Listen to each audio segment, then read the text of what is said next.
Welcome back to another episode of the Shout at the Devils podcast. I'm Daniel Amoia. I run Devils Report on Instagram as well as write for the Hockey Writers. I'm here alongside Justin Brady, who runs Devils Fanatics on Instagram. And since the last time we talked to you guys a couple days ago, a lot has happened. The New Jersey Devils have brought in 4 free agents who have, in my opinion, completely changed the dynamic of their team. Tom Fitzgerald made it clear that there is an emphasis on physicality, wanting to get tougher. And he didn't just make that clear, he went ahead and proved it with his actions. So here we are now. Brett Pesce, 6 years, $5.5 million. Brendan Dillon, 3 years, $4 million.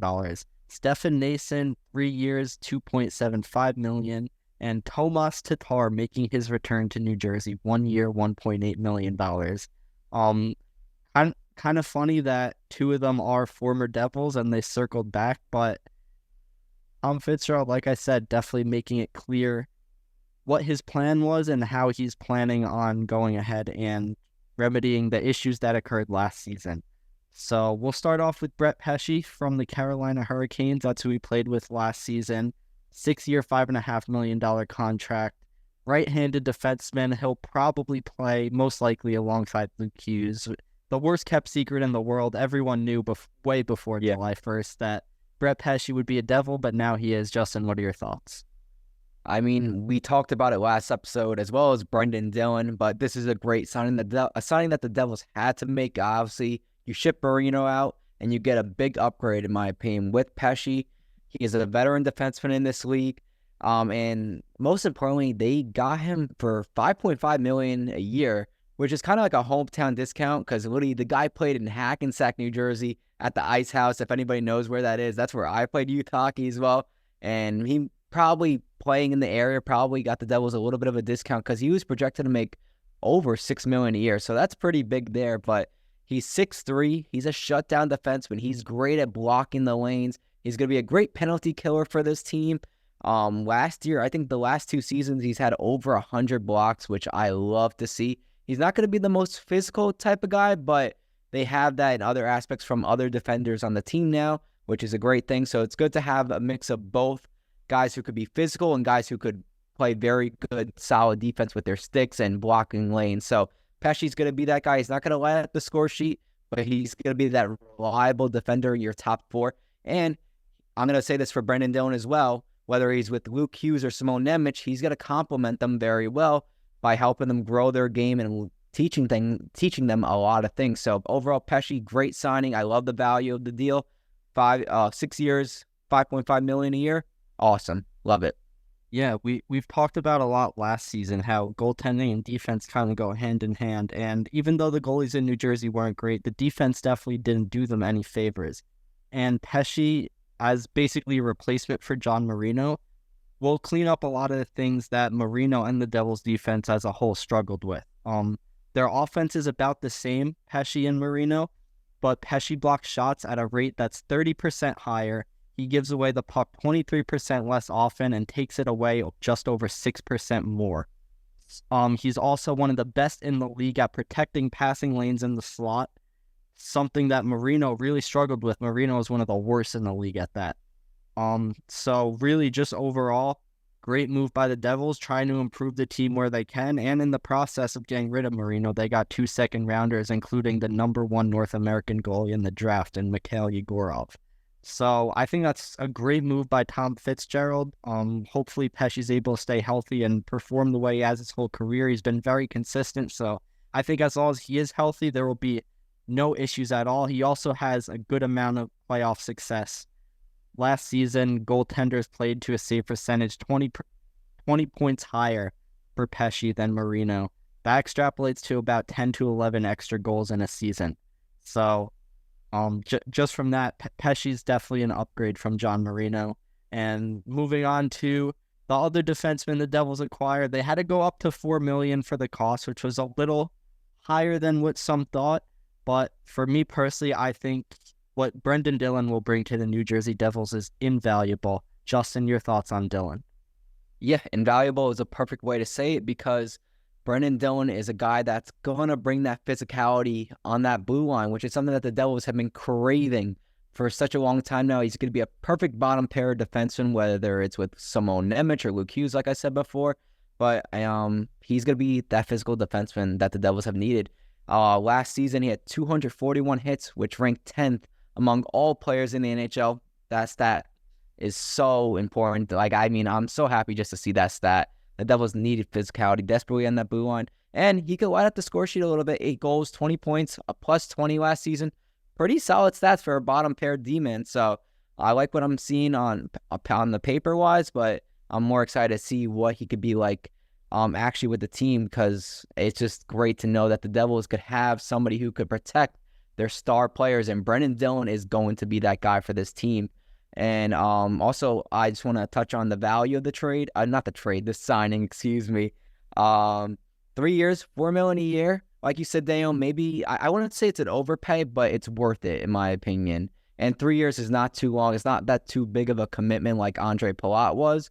So overall, I really like this signing. Yeah, obviously a guy like Curtis McDermott is someone who comes to mind in terms of sticking up for players, but the thing here with Dillon is it's not just like he goes around and hits everyone and gets in fights, which he does do, but he's also tremendous defensively. He's in the 90th percentile in league defense, which is phenomenal. He's literally one of the best in the league. 2,169 hits, which is third among all defensemen since his NHL debut in 2011-2012. His 241 hits, like you said, ranked 11th in the league, but it would have led the Devils by 62, which is crazy. It's not even close. 7 fights last season, and he could eat up to about 20 minutes per night. That's the thing with all these defensemen. Now they have a very balanced defensive corps who are all capable of playing 20 minutes a night. They don't really have to shelter anyone, and they really set themselves up nicely where they could give everyone a nice workload where it's not too many minutes and they're not skating themselves into the ground, but they're able to continue to be effective. And with these physical additions, it's a huge thing for the Devils. Bruce Boudreau said it on TSN's trade deadline coverage yesterday. He said the Devils got pushed around all of last season, and now they made it clear that's not going to happen anymore. And that's 100% the truth, because how many times did we see scrums where the Devils kind of just let themselves get beat up unless Curtis McDermott was on the ice? But you can't be relying on one guy who, in all actuality, in terms of on-ice impact, is not very helpful to the team. So this addition, Brendan Dillon is exactly what the Devils have yearned for years. A defensive defenseman who is effective in all areas of his game, but also can lay the body, can stick up for his teammates. Dillon had his media availability today, and he said, I'm going to let my teammates know I have their back. And that's something, for as sad as it is, it hasn't happened too often in New Jersey lately, and that's hats off to Tom Fitzgerald for making that clear that needs to change and following through with that plan. The next addition, 2 former Devils were about to say, but the first one, Stefan Noesen, 3 years, $2.75 million.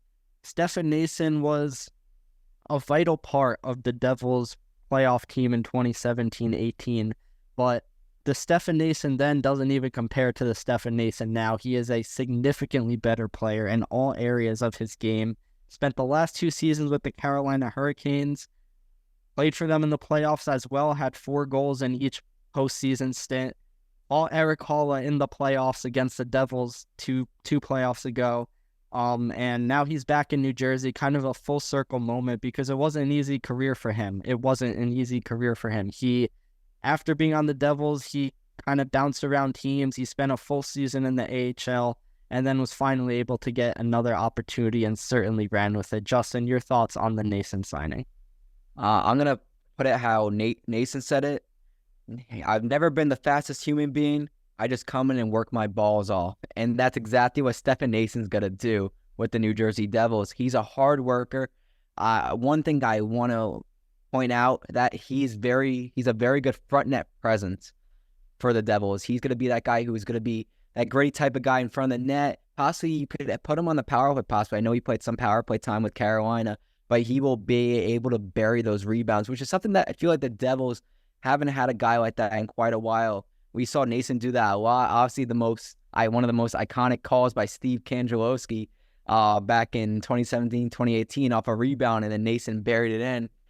He's like, "It's Nason, it's Nason," and one of the most iconic goals ever, as at least for me growing up as a Devils fan.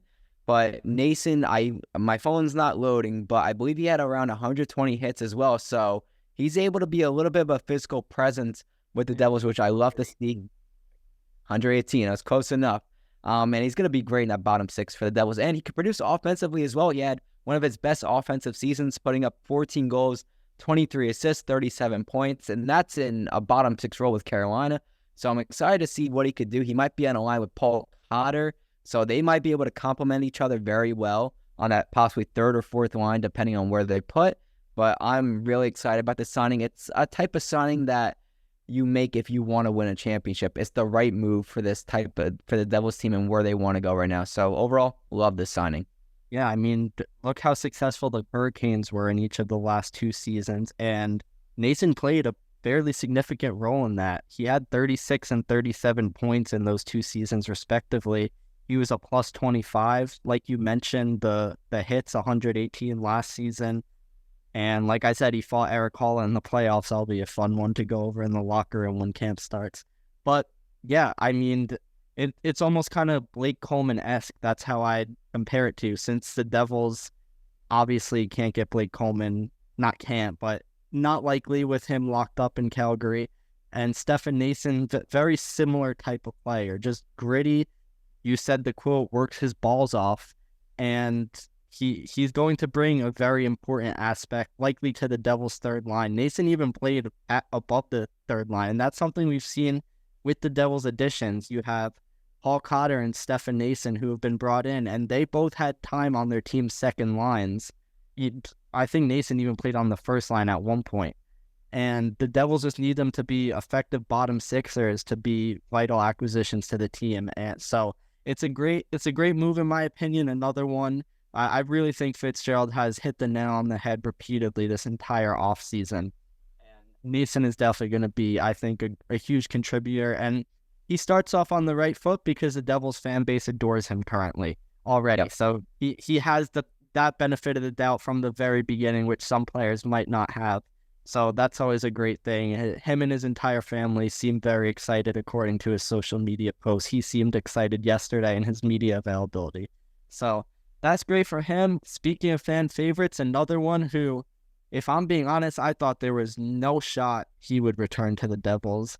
After how last season ended, he was rumored to have left media availability at exit interviews early. He turned down an offer with the Devils. I really did not think there was a shot, but Tomas Tatar has returned to New Jersey. After he was rumored to possibly be going overseas, he stays in North America, 1 year, $1.8 million deal. And let me just start off by saying, if the Devils could come anything close to rekindling the magic of Tatar, Hischier, and Mercer that they had 2 seasons ago, that is going to be a massive, massive success. That line is a huge reason that they had what is their greatest regular season in franchise history. So, Justin, what are your thoughts on this move? Yeah, as you know, that line, I saw your tweet, Daniel, and they were probably the second best line all season in that year. So, I mean, that stands alone as a big stat right there. So maybe if you can get them back together, obviously you still have to re-sign Mercer, but we'll get into that in a further episode here. But overall, I like this signing, and especially for the value. You get him on a 1-year deal. Obviously, he's a veteran. You don't know exactly what you're going to get with him because he did have a bit of a down year in Seattle and Colorado as well. But overall, I think it's a good deal. You get him for $1.8 million a year. You have the cap space to afford him, and he could be a guy anywhere ranging from your second to fourth line, maybe even first line, because I know he played a lot of the first line with the Devils with Mercer and Hischier back in that season. So he could really range from anywhere. But I'm excited. He's a player that is going to help everybody around him, and he makes everybody better, which is a great thing about him. He could put up points. In his last season with the Devils, he put up 20 goals, 28 assists, 48 points, and he had a plus 40. I believe it was plus 40. I don't have my phone still not loading for whatever reason, but I believe it was Plus 41. I'm just right All off. these numbers, you're like right there. I know. But yeah, plus 41, which is absolutely amazing. And most importantly, he is defensively responsible, which I think is something that the Devils lacked a lot with forwards last year. So it's good to have a veteran presence in there. And now that we're looking at it, you add a guy like Tatar. So now you have your core four: Timo Meier, Jack Hughes, Jesper Bratt, Nico Hischier, and they're all slated to be in the first or second line. But now you have a lot of wiggle room to play with because you could slot in Mercer in the second line, you could slot in Haula in the second line, you could slot in Palat, Tatar, maybe even Cotter or Noesen. So you have a lot of guys you could mix these lines, and I don't know. I'm sure the line's going to be put into a blender a lot this year to see how could things like what works best for this team. So I'm excited. They have a lot of potential with this team, but adding a guy like Tatar, great move overall. I think it's a low risk, high reward. Yeah, I definitely put it low risk, high reward. If it doesn't work out, it's not exactly the end of the world because the Devils have a decent amount of depth where if the season started without Tatar, I don't think it would hurt them too much, but the reward of potentially bring back the magic of Tatar, Hischier, Mercer, or even say like a third line of like Tatar, Hall, and Noesen, like that. For a third line, I would consider that pretty solid. And Fitzgerald said during exit interviews that he wants to get back to having his lines have an identity. And that happens by physical presence, by working off each other. And obviously when lines are moved around every night like they were last season, that's not going to happen. But regardless, that physical element, when you have goal-scoring talent, and the Devils are a fast team too. I mean, Paul Cotter is someone who's one of the faster skaters in the NHL. By bringing all those elements together, they're able to build that identity that Fitzgerald was talking about. And for all the players that the Devils bought in and their availabilities, they all kind of say the same thing, and that's that they didn't enjoy playing against the Devils' speed. And now that they're still keeping that speed, but also creating a physical identity where, kind of like the Florida Panthers in a sense, where other teams know that they can't mess with the Devils. They used to be able to. The past 2 seasons, they certainly did, but they definitely cannot do that anymore because guys like Cotter, guys like Dillon, even a guy like McDermott, if he's spotted in the lineup, are going to make you pay the price. And that is, again, hats off to Tom Fitzgerald for reestablishing that identity because the Devils, aside from their speed, didn't have any alternative identity, secondary identity. It was just speed, and if we don't beat you with our speed, we got nothing. And now they could get into that physical game without being worried about it. Because there were some games that were physical. I could think back to the Devils Blackhawks game that was extremely chippy. It was fun to watch from an outsider perspective, but the Devils they didn't have that archetype. They didn't have those players who could handle a physical game like that night in and night out. They were just too small, and it was great to see them stick up for each other, don't get me wrong, but it wasn't something that was sustainable. And we even saw that in the playoffs, the beginning of the playoffs 2 seasons ago, where the Devils tried to just hit the Rangers constantly in games 1 and 2. And that's a big reason why they fell behind 2-0, because they completely went away from their game and just focused on physicality, and it ruined everything else. Whereas now they could still have that physical element, but still be scoring goals with their speed and everything. And that's just great work by the front office. So all moves that were excellent in my opinion. If I'm being honest, I don't know about you. I'll ask you in a sec, but I think that they're done. They don't have that much cap space left. I want to say it's around it's just under $5 million right now. Just under $5 million. I was gonna say high 4s. So, it's gonna be hard, especially considering I think Hataka, Foote, and Mercer are all restricted free agents. So they're probably not gonna get too much unless there's a Mercer extension, but that is gonna take up cap nonetheless. So there's really not a lot of room to work with in that regard. But if you think about the Devils now, that if they're healthy, they have close to a complete team.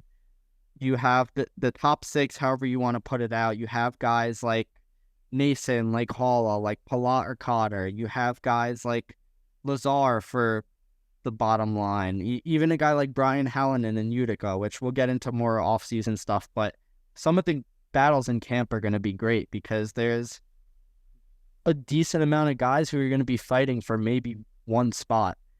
And that'll be pretty interesting to see how that shakes out. Also, back to the Tatar thing real quick. One thing that does scare me, one con of his, is that he is notorious for not playing well in the playoffs. We saw that in really the entire playoffs in New Jersey 2 seasons ago. Aside from a Game 7 goal where John Marino set him up for basically an empty net, Tatar was invisible. And the advanced statistics proved it. His numbers fell off a cliff in the playoffs, and he's been that way his entire career. He was a healthy scratch in the playoffs when he was with the Montreal Canadiens. But I see a lot of people talking about that, and I agree. I get it. But with that being said, the Devils can always upgrade at the trade deadline.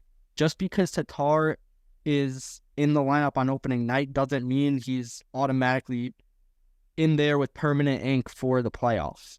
That does not have to be the case, but bottom line is for what Tatar has brought in the regular season in his career, he should ideally help the Devils get back to the playoffs in a perfect world, and they have to go from there. Because everyone's like, oh, not a great playoff performer. Well, people forget that you got to make the playoffs first. Exactly. And last season, everyone thought that was happening, and it did not happen. So the Devils just need to get back into the playoffs, period. And I think Tatar, if he could rekindle some of that magic, if he could not fall off too hard, then he will be a great asset to this New Jersey Devils team. And also, I just wanted to add real quick, I know we don't talk about the Devils offense a lot, but it was just average, I'd say, maybe a little above average last season. But I think it's good adding these guys in free agency or through trade because now you get some secondary scoring added to this team. You don't have to rely on the core four that the Devils have built here. So you can get scoring from other guys like Tatar, Cotter, or Nason now. Obviously, you have the Hallas, the Palats, the Mercers, but those guys were a bit inconsistent last year with scoring. So you had some extra secondary scoring. That's totally good with me. So I just wanted to add that in as well. Yeah, I mean, in a perfect world, everyone's healthy and firing on all cylinders, but we see what the playoffs are. It's really usually about who has the greatest depth. And the Devils, we talked about it last season. We thought they were in that position. Some players regressed. We saw the true colors of some players. But now that there's an identity created where last season we weren't commending the Devils on their physicality. We just thought it wouldn't matter because they'd run everyone into the ground with their speed like they did the season prior. And we saw that that's not the case. They got humbled. They got put back down to earth. But we've seen so many times with teams that have that hurdle after making the playoffs, they aren't able to get back into the playoffs, and then the next season they go win cups or make deep runs. I'm not saying the Devils are 100% going to make a deep run, but the writing is on the wall. The players, you could sense the vibe in the locker room after the season ended. They weren't happy. They were pissed, and rightfully so. No one expected last season to end the way it did, but you know what? You could complain about it or you could work harder. That's a mindset that Paul Maurice for Florida emphasized greatly. After they lost in the Stanley Cup final, all the players went to work and got rewarded. And with the players they're bringing in, Tom Fitzgerald said in exit interviews that he doesn't want just players that play hockey. He wants hockey players, and there's a difference. And I know that sounds stupid, but it's not, because there are players who just play hockey and are kind of just there and go through the motions versus the hockey players who are willing to go put in the work on a daily basis and work their asses off to do, whether that's in the gym, whether that's on the ice, to do what they have to do. And guys like Dillon, guys like Pesce, guys like Nason, with the work my balls off quote right there. I mean, they're all guys who are capable of doing that. And that, I think, will radiate around the locker room and spread. And the Devils they're building not just a culture, not just an identity. They're building a team, not just a group of individuals. And I think that's very important. And also, I think they have a little less pressure going into next season because last season, I mean, like the expectations are through the roof. Like, oh my God, the Devils are going to the Stanley Cup Finals. They could Stanley Cup champions, and now it's just like, you know what? This team could be a playoff team, and we'll see where they go from there. So realistically, the goal right now, let's just make the playoffs. And honestly, this team is able to make a deep run. I think they are able to, but can't worry about that right now. Let's just see if this team can make the playoffs, and I truly think they will next season. But that we'll save that for a totally other episode. But I just wanted to add that in as well. Yeah, I mean, obviously there's so many factors, health, goaltending, but Jacob Markstrom added to that mix too. I mean, if you just put the rosters side by side, I would argue that this year's roster compared to opening night last season is much stronger. And maybe that's recency bias, and bottom line is they weren't healthy last season anyway. And you would hope, knock on wood, that the Devils would hope that that's not going to be the case. They're not going to have that terrible of injury luck this season. So you never know. Obviously, the games have to be played for a reason, but Dougie Hamilton back, Markstrom in net. I like their chances as of right now. I'm not going to say they're making a deep run or anything. We'll see how it plays out, but they've definitely played the right cards. Definitely, I agree. So, that's basically it. It's kind of crazy how much the team has changed in really the last few days. So much has happened. It's been a whirlwind. It's always a weird time because you go from the Stanley Cup where you're doing, like, the Devils are basically doing nothing, and all of a sudden, like, you have free agency, you have these trades, you have the draft, so development camp, just so much going on in such a short period of time, and then it's going to die down again until we get to September, October. So, like I said, I think the Devils are done. Tom Fitzgerald's meeting with the media at 10:30 tomorrow morning, so we'll probably find out a little more from him. But other than that, I wouldn't expect any major moves unless there's a Dawson Mercer extension. And we'll see how that goes. So thank you all for listening. We appreciate the support. It's all been great. And until next time, peace.